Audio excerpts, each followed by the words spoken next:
Learn ലൈഫിലേക്ക് സ്വാഗതം. കഴിഞ്ഞ ദിവസം തൃശ്ശൂർക്കാരനായ ഒരു യുവാവ് വിളിച്ചിരുന്നു. അയാൾ ഒരു IT ഉദ്യോഗസ്ഥനാണ്, മിടുക്കനാണ്. ബിടെക് ഉണ്ട്. അദ്ദേഹം ബിടെക് കഴിഞ്ഞിട്ടുടനെ ജോലിയിൽ പ്രവേശിക്കാൻ കഴിഞ്ഞ ഒരു ഭാഗ്യവാൻ കൂടിയാണ്.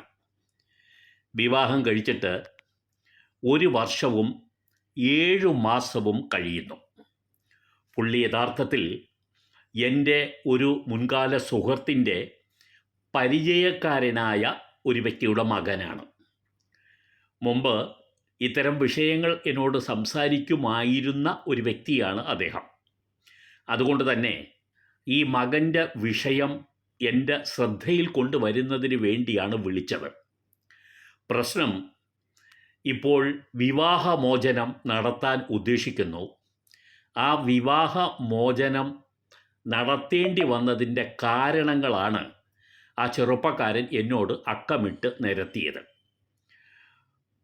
പലവട്ടം കൗൺസിലിങ്ങിന് പോയി, ഭാര്യയുമായി പോയി.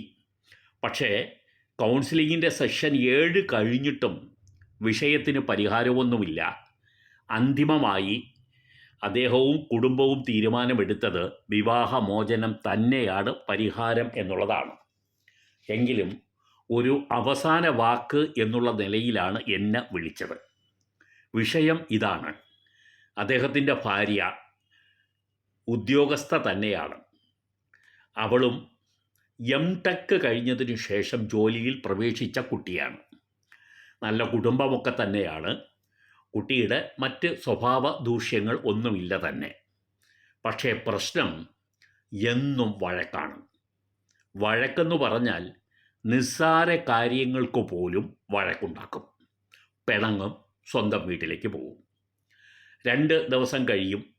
ഇദ്ദേഹം വിളിച്ച് അനുനയിപ്പിച്ച് കൊണ്ടുവന്നാൽ വരും. പിന്നീടും ഒരു 2-3 ദിവസം കഴിയുമ്പോൾ അടുത്ത വഴക്കുണ്ടാക്കും. വഴക്ക് ഉണ്ടാക്കുന്നത് നിസ്സാര കാര്യങ്ങളുടെ പേരിലാണ് എന്നുള്ളതാണ്. ചെറിയ കാര്യങ്ങൾ പോലും ആ പെൺകുട്ടി വഴക്കിലേക്ക് നയിക്കുന്ന കാരണമാക്കും. വഴക്കുണ്ടാക്കാൻ വേണ്ടി വഴക്കുണ്ടാക്കുക, എന്നിട്ട് പിണങ്ങുക. പിണങ്ങിക്കഴിഞ്ഞാൽ സ്വന്തം വീട്ടിലേക്ക് പോകും. പോയാൽ ഭർത്താവ് പോയി അനുനയിപ്പിച്ച് വിളിച്ച് കൊണ്ടുവന്നാൽ സന്തോഷത്തോടെ തിരിച്ചു വരും. വന്നു കഴിഞ്ഞ് പറയുന്നത് പോലെ 2-3 പരമാവധി 4 ദിവസം കഴിയുമ്പോൾ അടുത്ത വഴക്കുണ്ടാക്കും. ചില വഴക്കുകൾ ഉണ്ടാക്കി കഴിഞ്ഞാൽ വീട്ടിലേക്ക് പോയി എന്ന് വരില്ല, പക്ഷേ ഇവിടെ പിണങ്ങിക്കിടക്കും. 3-ാം ക്ലാസ് 4-ാം ക്ലാസ്സുകളിൽ പഠിക്കുന്ന ചില കൊച്ചുകുട്ടികൾ ചെയ്യുന്നത് പോലെ പിണങ്ങി ഉടൻ തന്നെ കട്ടിലിൽ പോയി കിടക്കും. പിന്നെ ഭർത്താവ് പോയി കാലു പിടിക്കണം.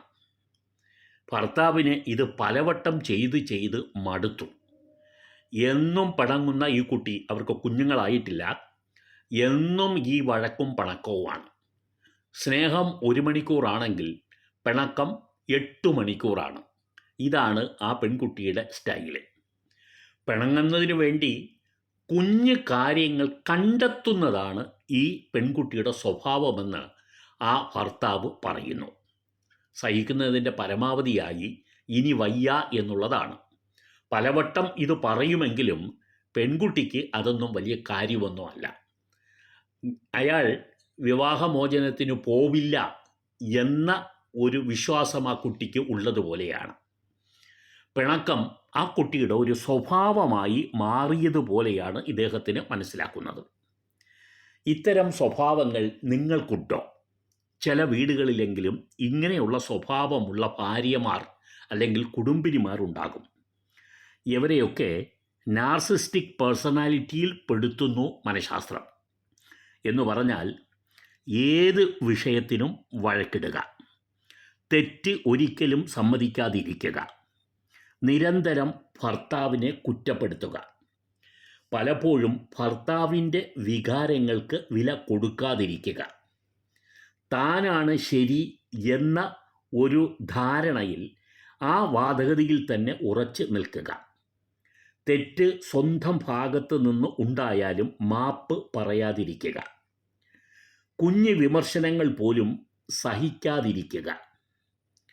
നിരന്തരം ഭർത്താവിനെ പ്രശംസിക്കുന്നതിന് പകരം പരിഹസിക്കുക. ഭർത്താവിൻ്റെ വിജയത്തിൽ സന്തോഷിക്കുകയല്ല, മറിച്ച് അസൂയപ്പെടുകയോ എന്തെങ്കിലും ഒരു കാരണം കണ്ടെത്തി അതിനെയും വിമർശിക്കുക.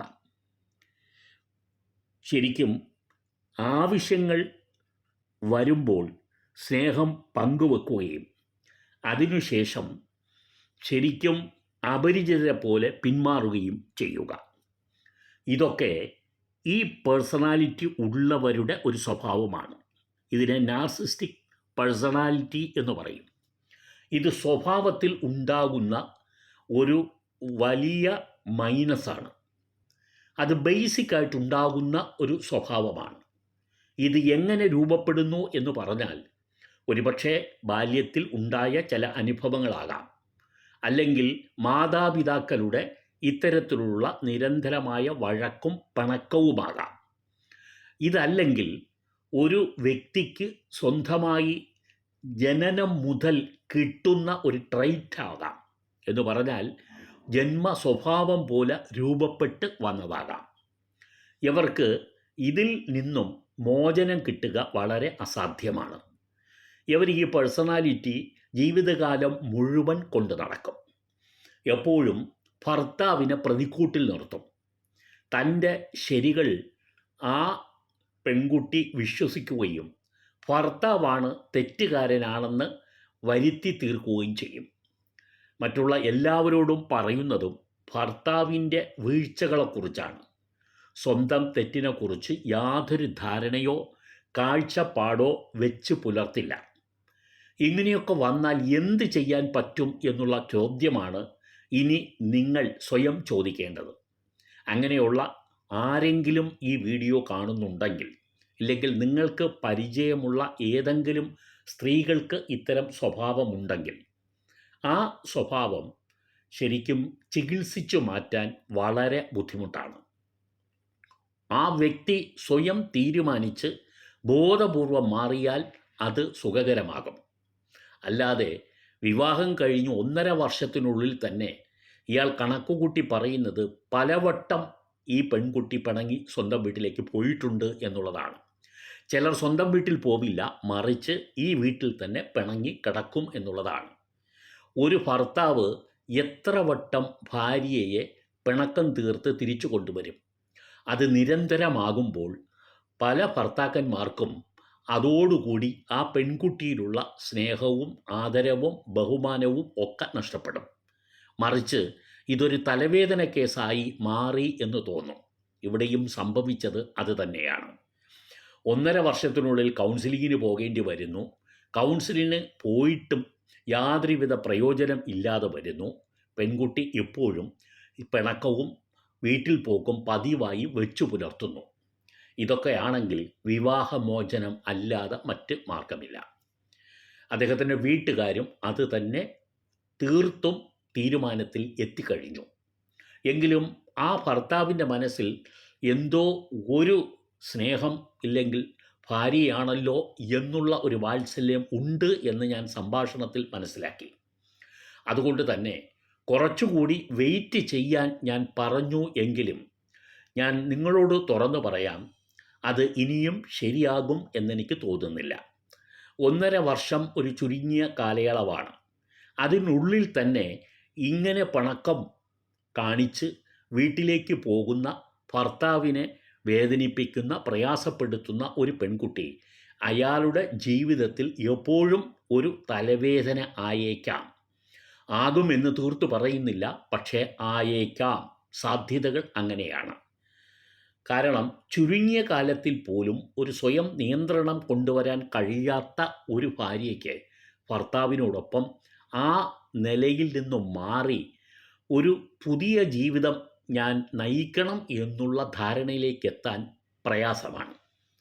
ഈ തരം ഏതെങ്കിലും വൈകാരിക സ്വഭാവ ന്യൂനതകളുള്ളവർ ഇത് കേൾക്കുന്നുണ്ടെങ്കിൽ ദയവായി മനസ്സിലാക്കുക, നിങ്ങളുടെ ഭർത്താവ് എപ്പോഴും നിങ്ങളെ അനുനയിപ്പിച്ചു കൊണ്ടിരിക്കുന്ന ഒരു യന്ത്രമായി മാറില്ല. അയാൾക്ക് അയാളുടേതായ ജീവിതത്തിൻ്റെ സന്തോഷം അയാൾ ആഗ്രഹിക്കുന്നുണ്ടാകാം.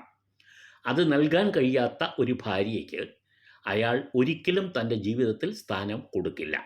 വിവാഹമോചനം നടത്തിയില്ല എങ്കിലും അയാളുടെ മനസ്സിൽ മിക്കപ്പോഴും ഈ ഭാര്യയോട് വെറുപ്പ് മാത്രമായിരിക്കും.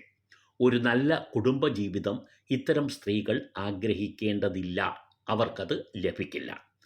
സ്വയം മനസ്സിലാക്കുക, സ്വയം പഠിക്കുക, ജീവിതം പഠിച്ചിട്ട് മാത്രം ജീവിക്കാൻ തുടങ്ങുക. ഇത് തന്നെയാണ് ഈ ചാനൽ പറഞ്ഞു വെക്കുന്നതും. നന്ദി.